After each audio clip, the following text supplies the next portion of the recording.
Բարի լույս հարգելի հետևորդներ, եթերում է IBC լուրերի առավոտվա թողարկումն է, ես Սվետլանա Պետրոսյանն եմ։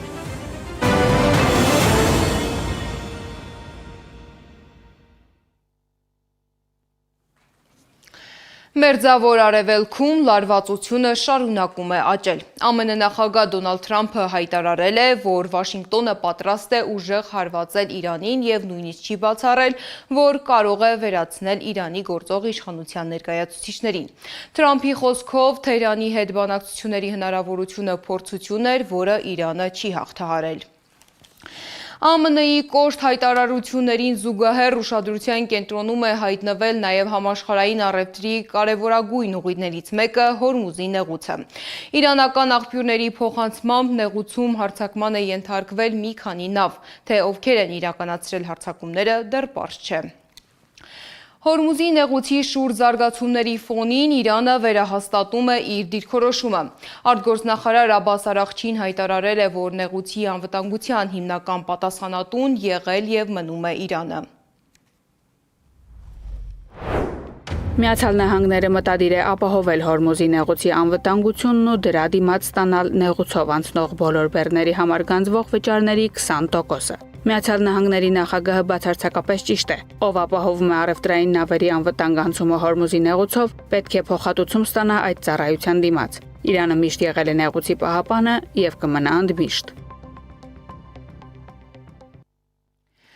Միևնույն ժամանակ Թեհրանը շարունակում է ընդգծել նաև Մոսկվայի հետ ռազմավարական գործակցության կարևորությունը։ Իրանի նախագահի խոսքով Ռուսաստանի հետ հարաբերությունների զարգացումը եղել է երկրի առաջնորդների առաջնահերթություններից և այդ քաղաքականությունը շարունակվելու է։ Իրանում այս օրերին ուշադրության կենտրոնում է նաև աննախադեպ շոկը։ Դելհորան քաղաքում գրանցվել է 51.5 աստիճան տաքություն, ինչը մասնագետների տվյալներով այս տարվա աշխարհում գրանցված ամենաբարձր օդի ջերմաստիճանն է։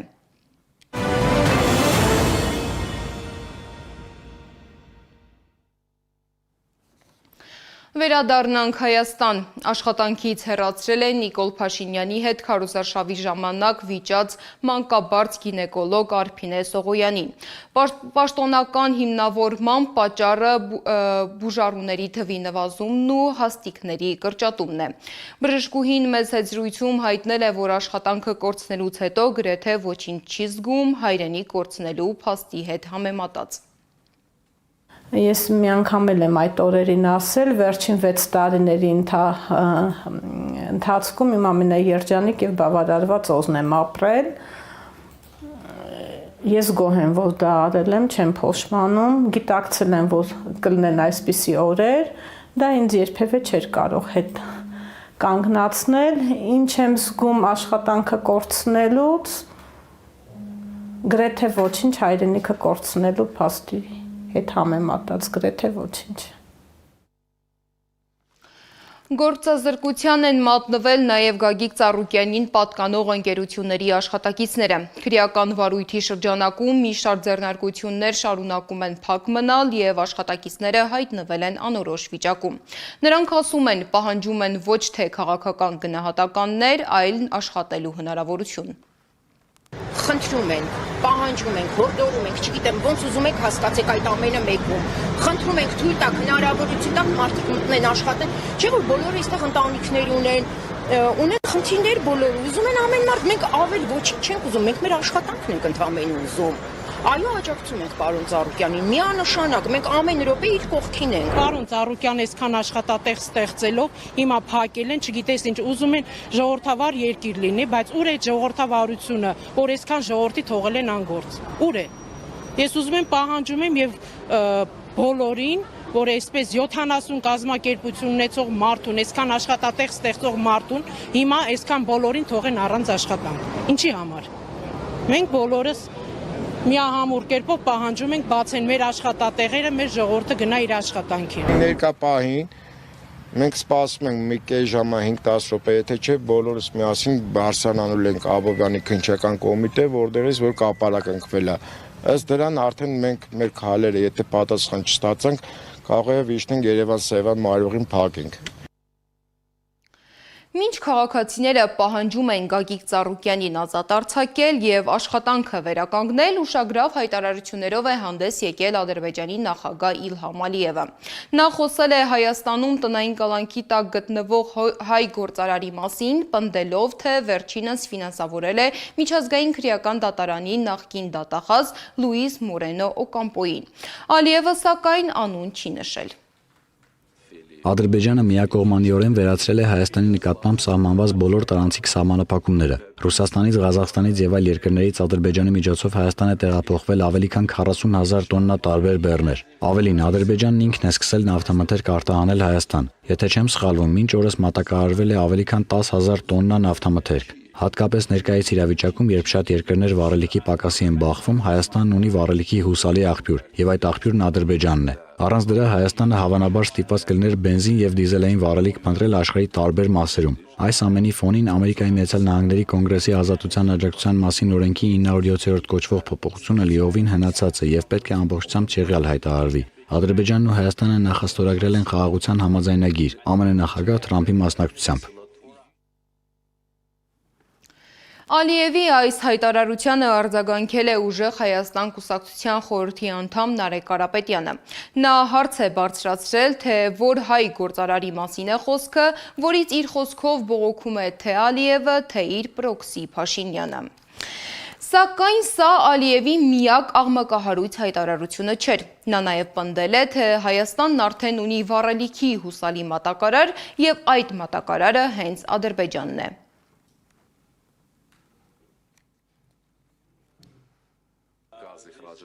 Ինչ վերաբերում է Եվրոպական հանձնաժողովի եւ Եվրոպայի խորհրդի խորհրդարանական վեհաժողովի հետ հարաբերություններին, ապա դրանց միջև շատ մեծ տարբերություն կա։ Մենք Եվրոպական հանձնաժողովի հետ տարբեր հարաբերություններ ենք ունեցել։ Այն ժամանակահատվածում, երբ Եվրոպական դիվանագիտության ղեկին պարոն Բորելն էր, Եվրոպական հանձնաժողովի եւ Ադրբեջանի միջև հարաբերությունները գործնականում լիովին խզվեցին։ Եվրոպական հանձնաժողովի կազմում գործում էր խոշոր հակաադրբեջանական խումբ, եւ մենք հուսով ենք, որ պարոն Բորելը վերջնականապես հեռացել է քաղաքականությունից։ Այդ ժամանակից ի վեր մեր հարաբերությունները սկսեցին կարգավորվել։ Մասնավորապես մենք տեսանք, որ այդ հարաբերությունների փոխադարձ վերագործարկման սուր անհրաժեշտություն կա, եւ մենք աջակցեցինք այդ նախաձեռնությանը։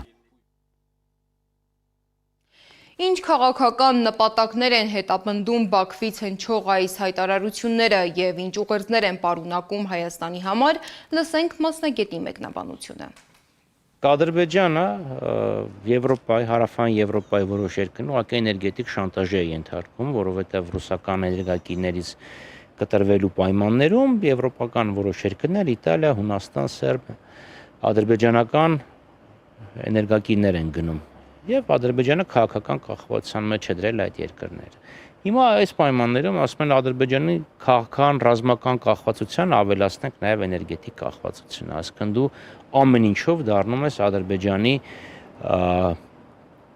բարի կամքի ենթակա ինչ-որ մի սուբյեկտ։ Կուզենան կճնշեն, չեն ուզենա, չեն ճնշի, չճնշելու գինը քաղաքական զիջումներն են։ Քաղաքական հայտարարություններին զուգահեռ Ադրբեջանը շարունակում է ակտիվությունը նաև ռազմական ուղղությամբ։ Ադրբեջանում մեկնարկել են լայնածավալ զորավարժություններ, իսկ բանակի զինանոցը համալրվում է նոր զինտեխնիկայով։ Փորձագետների գնահատմամբ Բաքուն հետպատերազմյա շրջանում ոչ միայն չի նվազեցնում ռազմական ակտիվությունը, այլ նաև շարունակում է հետևողականորեն ամրապնդել իր ռազմական ներուժը։ Ի տարբերություն հայաստանյան իշխանությունների, որոնք տարբեր փոքր ստորաբաժանումների, փոքր մասշտաբի վարժանքները փորձում են որպես զորավարություն ներկայացնել, ադրբեջանցիները տարբեր զորքերի մասնակցությամբ ըստ էության տարվա ընթացքում իրականացնում են։ Դա վերաբերում է եւ բուն Ադրբեջանին եւ նաեւ Նախիջևանի ինքնավար հանրապետությունում իրականացված զորավարություններին։ Եվ վերջում եղանակի մասին։ Սպասվում է առանց ստեղումների եղանակ։ Մայրաքաղաքում այսօր ցերեկը սպասվում է 36-ից 38, իսկ երեկոյան 27-ից 29 աստիճան տաքություն։ Այս ժամի համար նախատեսել էինք այսքանը, շարունակեք հետևել մեր սոցիալական բոլոր ցանցերում կամ այցելեք մեր պաշտոնական կայք www.abcmedia.am։ Շնորհակալություն, որ մեզ հետ էիք, ABC լուրերի հաջորդ թողարկումը ժամը 12-ին է, տաղավարում կաշխատի Գառնի Ութաֆյանը։